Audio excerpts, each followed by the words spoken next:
আসসালামু আলাইকুম। তো আজকে আমরা শুরু করতেছি অ্যাকাউন্টিংয়ের ফার্স্ট চ্যাপ্টার, যেখানে কিনা আমাদেরকে এই টাইপের একটা কোশ্চেন দেওয়া থাকবে এবং আমাদের এই কোশ্চেনের মধ্যে কিছু ট্রানজ্যাকশন দেওয়া থাকবে। এই ট্রানজ্যাকশনগুলো থেকে আমাদেরকে বের করতে পারবো একটা ট্যাবুলার সামারি। তারপরে হচ্ছে 2 নম্বরে বলবো আমাদেরকে প্রিপেয়ার ইনকাম স্টেটমেন্ট বা ওনার্স ইকুইটি এটা বের করতে বলবে, এবং হচ্ছে ব্যালেন্স শিট। এই 3টা জিনিস আমাদেরকে মানে র্যান্ডমলি একটা কোশ্চেনের মধ্যে জিজ্ঞেস করা হয়। সো প্রথমে বলে নিই, আমাদের এই যেই জিনিসগুলো এগুলো হচ্ছে আমি আমার কোর্সের থ্রুতে শিখেছি। সো এই জিনিসগুলো আমি প্র্যাকটিস করছি এবং যতটুকু আমি জানছি, সো এই জিনিসগুলো আপনাদের কাছে শেয়ার করে দেওয়া। সো দেখা গেছে যে অনেকগুলো কুইজের কোশ্চেন কিংবা দেখা গেছে যে জিনিসগুলো আমি সলভ করছি সেগুলো আমি কন্টিনিউয়াসলি এই প্লেলিস্টের মধ্যে দিয়ে দেওয়ার ট্রাই করব। তো একটা সিএসসি স্টুডেন্ট যখন একটা অ্যাকাউন্টিংয়ের কোর্স পায়, সেই থ্রুতে যতটুকু শিখে, সো আমিও অতটুকুই শিখছি। আমার সিএসসির কোর্সের মধ্যে একটা কোর্স ছিল অ্যাকাউন্টিংয়ের। সো এটা হচ্ছে নন ডিপার্টমেন্টাল কোর্স, বাস হচ্ছে আপনার এই কোর্সগুলো তো আপনার থাকে, যদি জানেন। সো সেই দিক থেকে অ্যাডিশনাল কোর্স হিসেবে আমি এটাকে করছিলাম। তো এখন আমরা চলেন কাজের মধ্যে যাই। এখন হচ্ছে আমরা এই এই প্র্যাকটিস প্রবলেমটা দেওয়া ছিল, এটা হচ্ছে আমাদের প্রথমে করেছিল। সো এটার পরে আমি এটা করে দেন আমি হচ্ছে একটা কী করছি, একটা হচ্ছে একটা এক্সাম্পল সলভ করছি। এবং মেইনলি আজকে আমরা পুরোপুরি ভিডিওতে যতগুলা জিনিস নিয়ে আলোচনা করব, পুরোপুরি হচ্ছে এই যে কোশ্চেনটা এবং কোশ্চেনটা কীভাবে সলভ করছি, এই জিনিসগুলো আমি স্টেপ বাই স্টেপ আপনাকে আমি বলে দিব। তো চলুন শুরু করি। তো এখানে বলা আছে কি যে আচ্ছা, এখানে বলা আছে যে মিস্টার জুনায়েদ, তিনি একজন ব্যক্তি, সে একটা স্টার্টেড নিউ বিজনেস, একটা নতুন একটা ব্যবসা শুরু করছে এবং তার ফার্স্ট মাসের যে অপারেশনগুলো বিজনেসের সেইগুলো হচ্ছে সে এখানে দেখানো হচ্ছে এবং বলা হচ্ছে যে আম, এই যে ট্রানজ্যাকশনগুলো হয়েছে এইগুলা দেখতে বলছে, এবং নিচে আমাদের যে দুটো কোশ্চেন বলা ছিল ওই কোশ্চেনের মেসেজে আমরা করবো। যেমন হচ্ছে আমার এখানে ট্যাবুলার সামারি, আর একটা হচ্ছে ইনকাম স্টেটমেন্ট, ওনার সিকিউরিটি এবং ব্যালেন্স শিট। আমরা এই 4টা জিনিস বের করবো। এখানে যেটা আছে এটা দেখার কোনো দরকার নাই, এটা হচ্ছে আপনার পরে আমরা যে জার্নাল করব জার্নালের কোশ্চেন। বাট আমি হচ্ছে একটা কোশ্চেন দিয়ে 2টা সলভ করে জাস্ট একটা জিনিসটা সহজে বোঝানোর জন্য আমি আর কি এটা রাখছি। সো আমি হচ্ছে আমরা এইটা আগে দেখি কিভাবে কি করা হয়েছে। তো ফার্স্ট অফ অল আমরা হচ্ছে কি করব, আগে হচ্ছে টেবিল আঁকানোটা ভালো করে শিখতে হবে। এই কোশ্চেনগুলোতে টেবিলটা আপনি যত তাড়াতাড়ি আঁকাতে পারবেন তাড়াতাড়ি আপনি জিনিসগুলোকে ধরতে পারবেন। সো প্রথম স্টেপে আপনি টেবিল আঁকাতে হবে। তো টেবিল আঁকাতে গেলে আপনাকে 2টা জিনিস খেয়াল রাখতে হবে, এই যে অ্যাসেটস, লায়াবিলিটিস আর ওনার সিকিউরিটি। এই যে অ্যাসেটস এবং assets is equal to liabilities plus owner security. এটা আমরা একটা সূত্র কিন্তু জানি যে যেহেতু আপনি ফার্স্ট চ্যাপ্টার শুরু করছেন, এই জিনিসগুলো সম্পর্কে থিওরি আপনি পড়ছেন, সেটা আমি ধরে নিব আপনি এটা জানেন। সো অ্যাসেটস ইকুয়াল টু হচ্ছে অ্যাসেটসের, এটাকে আমরা ডেবিট পোর্শন ধরবো, আর এইটাকে হচ্ছে আমরা ক্রেডিট পোর্শন ধরবো।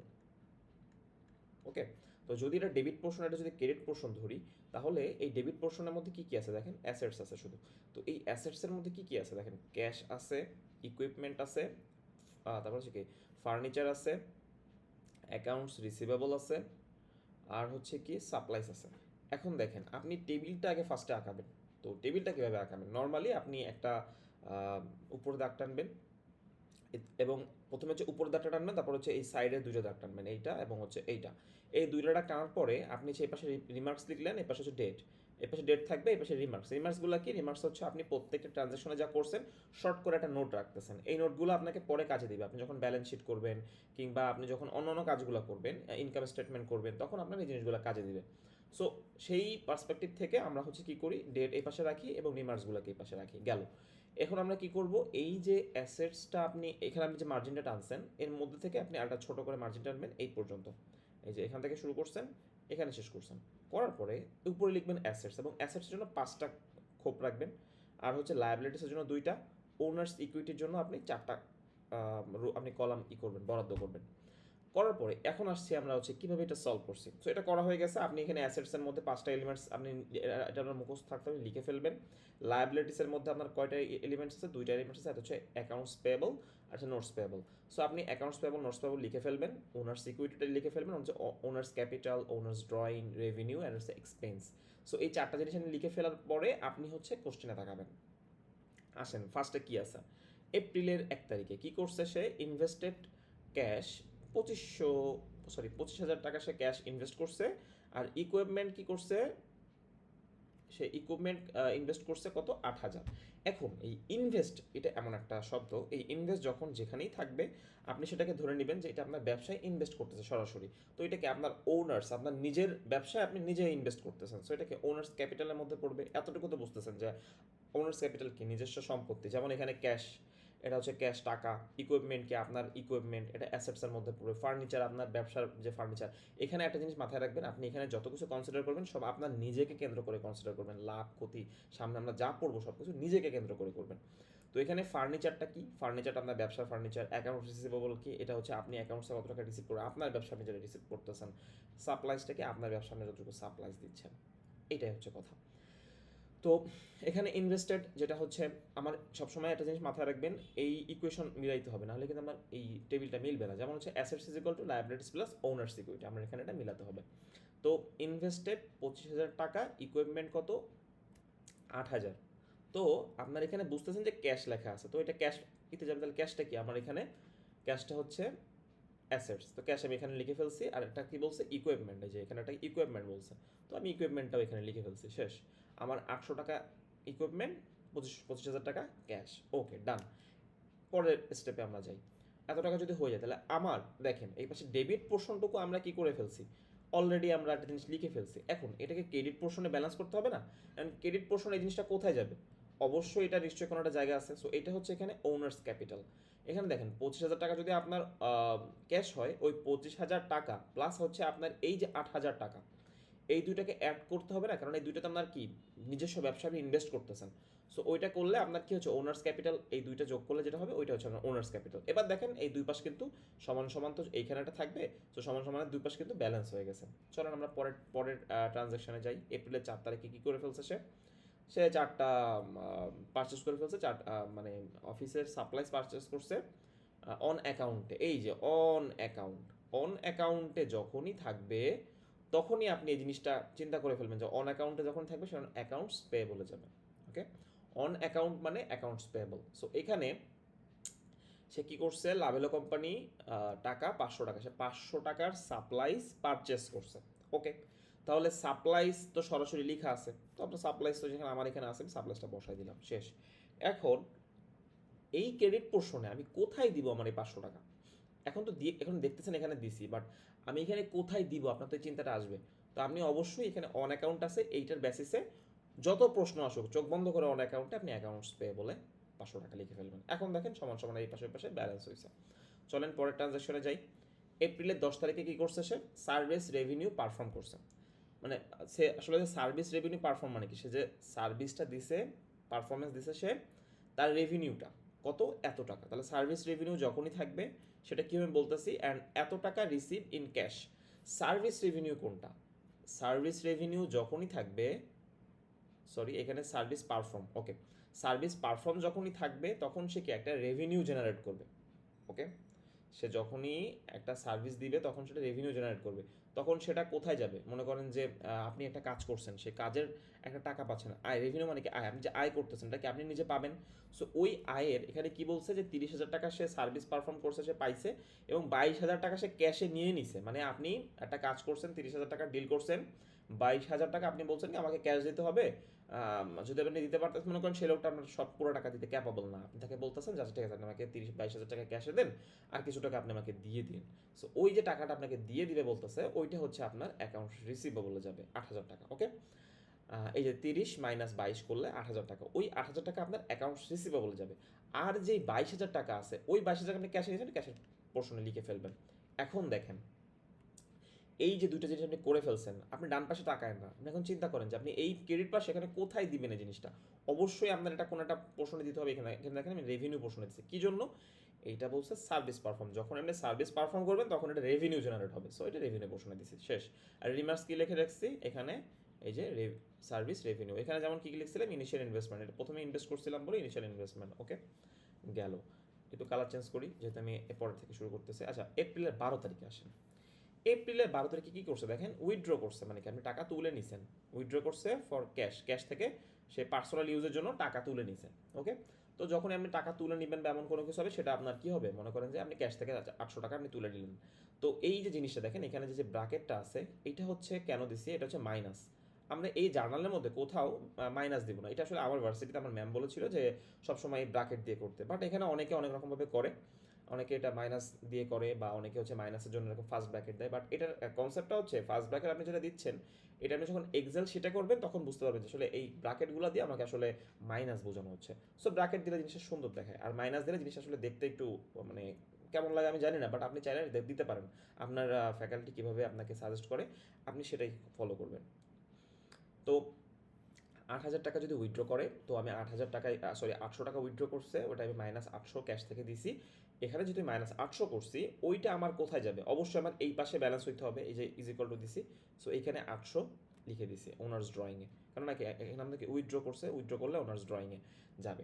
তো এতটুকু তো আপনি বুঝছেন। এখন আপনি আমাকে কোশ্চেন করতে পারেন যে ভাইয়া এইখানে তো আমি 800 লিখছি মাইনাসে, এই পাশে তো 800 লিখছি প্লাসে, তো এই যে 800 টাকা আমি প্লাসে লিখছি, এই টাকাটাতে তো ব্যালেন্স হবে না, কারণ এক পাশে মাইনাস এক পাশে প্লাস। বাট আমি বলে ভাইয়া হবে। আসলে কি জন্য হবে? মেইনলি ব্যাপারটা হচ্ছে আপনার এই যে ওনার্স ড্রয়িং আর হচ্ছে এই যে এক্সপেন্স, এটাকে আমরা সবসময় এই ওনার্স ইকুইটি থেকে মাইনাস করব। ওকে, এটা আমরা পরে এই কনসেপ্টে আসবো। তো এই জন্য হচ্ছে এটা সমস্যা হবে না, মানে এইটা আসলে মানে এখানে দেয়া নাই, শো করতেছে যে দেয়া নাই, যে আসলে প্লাস মনে হচ্ছে, বাট এটা আমরা টোটাল ইকুয়েশনের সময় এটা মাইনাস করে দিব। সো এটাই হচ্ছে মেইন কথা। এই যে ওনার্স ড্রয়িং এখানে একটা রিমার্কস লিখে দিয়েছি। পরেরটা আসেন, পরেরটা কি বলছে যে পারচেস অফিস ফার্নিচার ফর 12,000 টাকা অ্যান্ড রিসিভ বিল এত টাকা ফর, আচ্ছা মানে সে 12,000 টাকার ফার্নিচার ক্রয় করছে এবং সে রিসিভ এ বিল 8,000 টাকার একটা বিল পাইছে। ওকে, তো সে আমি কি করছি, ফার্নিচার যদি সে 12,000 টাকা ক্রয় করে, অবশ্যই 12,000 ফার্নিচারের জায়গায় চলে আসবে। এবং সে একটা রিসিভে বিল পাইছে, একটা বিল যখন সে একটা মানুষ পায় তখন কি তার ওটা অ্যাকাউন্টসে পেয়েবল করতে হয়। ভালো করে বুঝেন, এই যে রিসিভ এ বিল 8,000 টাকা, এই যে সো পারচেস মানে সে একটা রিসিভে বিল পাইছে, তাহলে কি এটা আপনার কি অন, এটা আপনার ক্রেডিটে আসতেছে না, যে আপনার এই টাকাটা আপনার পরে পে করতে হবে। তো এটা আপনার ক্রেডিটের মধ্যে ঢুকতেছে। সো এটা যখন ঢুকতেছে আপনাকে অ্যাকাউন্টসে পেয়েবল করতে হবে। তো আপনাকে অলরেডি 8,000 টাকার একটা রিসিভে বিল দিছে আপনাকে, যে এই টাকাটা আপনি পরিশোধ করতেই হবে। সো আপনি ওই 8,000 টাকা অ্যাকাউন্টস পেয়েবলে মনে করেন যে আপনি দিয়ে দিলেন যে আমার এই 8,000 টাকা আমি অ্যাকাউন্টস পেয়েবল, এটা হচ্ছে আমার পরিশোধ করতে হবে, এটা হচ্ছে এই বিলের টাকাটা আমার যখনই বিল কেন্দ্রিক আসবে বা অন অ্যাকাউন্ট আসবে সবসময় কি অ্যাকাউন্টস এই পেয়েবলে যাবে। সো অ্যাকাউন্টস পেয়েবলে 8,000 দিলেন, আর এখানে তো ফার্নিচারের জায়গায় 12,000 লিখে ফেলছেন। এখন আপনি আমার প্রশ্ন করতে পারেন ব্যালেন্স কেমনে করবো? আপনি এদিকে ওদিকে তাকায়েন না, দেখেন আপনি যখন একটা বিল পাইছেন 8,000 টাকা, 12,000 টাকার জিনিসপত্র কিনছেন, তো আপনার কি এই 4,000 টাকার একটা বিল আপনার দিচ্ছেন না। সো এটা আসলে কোথা থেকে যাবে, তাই না? 12,000 টাকার ফার্নিচার কিনছেন, 4,000 টাকা এখনো দেন নাই। ওকে, 8,000 টাকা আপনি অন অ্যাকাউন্টে দিয়ে দিবেন বলছেন। তো 12,000 টাকার ফার্নিচার 4,000 টাকা আপনার বাকি থাকতেছে, ওই 4,000 টাকা আপনি ক্যাশ থেকে দিয়ে দিবেন। বুঝতে পারছেন? মানে আপনি ওই লোকরে এখানে বলা না যে ক্যাশে 4,000 টাকা দিবে, বাট আপনারটা বুঝতে হবে যে 4,000 টাকা আমি তাকে ক্যাশে পে করে দিব, সে এই 8,000 টাকা আমাকে অ্যাকাউন্টস পেয়েবলের একটা রিসিপ্ট ধরাই দিবে। শেষ। পরের ট্রানজ্যাকশনে যাই। এপ্রিলের 14 তারিখে কি করছে, ইনকার্ড এ অ্যাডভার্টাইজিং এক্সপেন্স। একটা জিনিস মাথায় রাখবেন, এই এক্সপেন্স রিলেটেড যা কিছু আছে সব কিছু কিন্তু এই এক্সপেন্সের মধ্যে আসবে সব সময়। অন অ্যাকাউন্ট বললে এই অন অ্যাকাউন্ট জিনিসটা প্রথম থেকে ঝামেলা করতেছে, আমি আপনাকে বলে দিতে পারি যে কোনো ট্রানজ্যাকশনে একটা অন অ্যাকাউন্ট থাকবে এবং হচ্ছে একটা সার্ভিস পারফর্ম থাকবে, একটা ইনভেস্টেড থাকবে। তো এই 3-4টা কোশ্চেন আসলে কমন সব জায়গায় থাকে, উইথড্র থাকতেও পারে নাও থাকতে পারে। সো মানে আপনি এই অন অ্যাকাউন্টের যে বিষয়গুলো আছে এগুলো ভালো করে একটু ক্লিয়ার থাকবেন। সো অন অ্যাকাউন্টে তার যদি আসলে এই 2,300 টাকা এইটা যদি সে মানে করে মানে একটা অ্যাডভার্টাইজিং এক্সপেন্সে খরচ করে এবং অন অ্যাকাউন্ট সে দিতে চায়, তাহলে আপনি কি করবেন, 24 তারিখ লিখলেন এই যে অন অ্যাকাউন্টস পে বলে 2,300 টাকা সে দিচ্ছে। হ্যাঁ, এবং এটা তো এক্সপেন্স, সো এখানে 2,300। এখন আপনি আমাকে কোশ্চেন করতে পারেন ভাইয়া আমি তো আসলে ডেবিট আর ক্রেডিট বলছিলেন, তো আসলে ডেবিট তো আসলে এই পাশে, সো ডেবিটগুলো তো আপনি এই পাশে দেখা গেছে যে কিছুই লিখেন নাই, সব ক্রেডিট পোর্শনে লিখছেন। আপনি যদি একটু চালাক হন আপনি অবশ্যই বুঝে গেছেন যে আসলে এখানে এক্সপেন্সটা খরচের খাতে যাচ্ছে, আর এই অ্যাকাউন্টস পেয়েবলটা হচ্ছে আমার, এটা হচ্ছে ক্রেডিট আমার পে করতে হবে। সো এইটা হচ্ছে প্লাস, এটা হচ্ছে মাইনাস। সো প্লাস মাইনাসে মাইনাস, সো এখানে কিন্তু শূন্য আছে, আলটিমেটলি কোনো সমান সমানের এই পাশে ওই পাশে কোনো পরিবর্তন হয় নাই। সো এইটাই আর কি। পরে আসেন পেইড মান্থলি এক্সপেন্স, রেন্ট এত টাকা, আর হচ্ছে ইউটিলিটি বিলস এত টাকা। ওকে, পেইড। সো এখানে পেইড বললেই যে কোনো জিনিসে আপনার এটা ক্যাশ থেকে ডিরেক্টলি মাইনাস যাবে। এই যে আপনার এই দুটোকে যোগ করবেন, যোগ করলে আপনার কত হয়েছে 28,000 আর হচ্ছে 700, তাহলে কত হয় 28,000, এই যে আর হচ্ছে 700, তাহলে যোগ করলে আমার কত হচ্ছে 3,500, 3,500। তো এই 3,500 টাকা আপনি হচ্ছে ক্যাশ থেকে বাদ দিয়ে দিবেন, আর এটা যেহেতু এক্সপেন্স সরাসরি এখানে এক্সপেন্স লিখছেন, এবং এই যে রিমার্কস করে দিয়েছেন আগেটা হচ্ছে অ্যাডভার্টাইজিং এক্সপেন্স, এটা রেন্ট এক্সপেন্স, আর এটা কি ইউটিলিটিস এক্সপেন্স। দেন আসেন 30 তারিখে সে কি ট্রানজাকশন করছে, রিসিভ 3,500 টাকা for service towers and period. আচ্ছা ঠিক আছে, মানে 3,500 টাকা তাকে সার্ভিস রেভিনিউ বাবদ দেয়া হয়েছে। ওকে, তো এটা ডিরেক্টলি সার্ভিস রেভিনিউতে আসবে, এবং এই যে টাকাটা আপনার এখানে যে সার্ভিস রেভিনিউতে আসলো ওই টাকাটা আপনার ক্যাশে অ্যাড হবে 3,500 টাকা। শেষ, আমাদের ট্রানজ্যাকশন ক্লোজ। এখন আমাদেরকে যদি বলে যে আপনি এখান থেকে টেবুলার সামারি বের করেন, তাহলে টেবুলার সামারি হচ্ছে পুরো এইটা। এখন এটা কিভাবে করবেন দেখেন, এতটুকু তো শেষ। এখন এখান থেকে, আচ্ছা আমি আরেকটা কালার নিই। এখন আমি কি করবেন দেখেন, এখান থেকে এই পুরা যতগুলো ট্রানজ্যাকশন হয়েছে এই যে এইগুলোকে মাইনাস ধরে যোগ করবেন, 42,200 আসবে। এখান থেকে এই 8,000 8,000 বসে গেছে, এখান থেকে 12,000 12,000 বসে গেছে, 8,000 8,000 বসে গেছে, 500 500 বসে গেছে। এতটুকু ট্রানজ্যাকশন ক্লোজ করে আপনি এটা যোগ করবেন, যোগ করলে আপনার এটা আসবে, এবং যোগ করার পরে যদি আপনার যেটা মিলে যাবে সেটা ডবল একটা দাগ দিয়ে দিবেন, দিয়ে এটা এটা এতটুকু শেষ। পরেরটা আসেন, লায়াবিলিটিস। এখান থেকে লায়াবিলিটিসে কত টাকা আছে এটা হিসাব করে, এখানে যে লায়াবিলিটিস আমার হয়েছে এখানে কত হয়েছে 10,800 টাকা। আবার এখান থেকে ওনার্স ক্যাপিটালে আমার কত হয়েছে সেটা আমি এখান থেকে যোগ করে এই যে 33,000 টাকা হয়েছে এটা আমি লিখছি। আবার এখান থেকে কী হয়েছে, ওনার্স ড্রয়িংয়ে আমার এখানে 800 টাকা, এখানে 800 টাকা লিখে ফেলছি, শেষ। সো এই সবগুলো এখানে লিখে যোগ করে ফেলবেন, না আগে যোগ করবেন না, সবগুলো লিখে ফেলবেন। এখন এই যোগ করার সময় এখানে এই এই যে এখান থেকে এই যে এতটুকু পোর্শন দেখেন, এখান থেকে এতটুকু পোর্শন তো একসাথে যোগ হবে, তো এর মধ্যে মাইনাস যাবে কোনগুলা, মাইনাস যাবে হচ্ছে এই যে ওনার্স ড্রয়িংয়ের 800 টাকা মাইনাস যাবে, আর হচ্ছে এক্সপেন্সের 5,800 টাকা মাইনাস যাবে। আপনি যদি এই ভুলটা সবাই করে সবগুলো একসাথে যোগ করে দেয়, এটা করা যাবে না। আপনি এই যে জিনিস বাকি জিনিসগুলো যোগ করে দেন হচ্ছে এই দুটো জিনিসকে যোগ করে মাইনাস করে দিবেন, শেষ। মানে এই যে 5,800 আর 800 যোগ করলে যত হয় ওইটা এই পুরা টোটাল থেকে মাইনাস করলে আপনার এই সবসময় এই ডেবিটে যেটা আছে এটা হওয়া মানে মিলতেই হবে, যদি না মিলে তাহলে আপনার অ্যান্সারে ভুল আছে। সো উপরে একটু তাকাবেন আর একটু কোশ্চেনগুলো একটু মিলাই নেবেন, দেন আবার অ্যাডজাস্ট করে ফেলবেন। সো এতটুকু হচ্ছে টেবুলার সামারি। টেবুলার সামারিতে যা যা করতে হবে সব জিনিসগুলো এখানে এক্সপ্লেন করছি। পরে হচ্ছে পরের ভিডিওতে আসলে বেশি বড় করবো না, পরের ভিডিওতে ওনার সিকিউরিটি অ্যান্ড হচ্ছে আমরা ব্যালেন্স শিট, এগুলো হচ্ছে আমরা ইনকাম স্টেটমেন্ট, এই জিনিসগুলো আমরা আলোচনা করব। সো সবাই ভালো থাকবেন, আল্লাহ হাফিজ।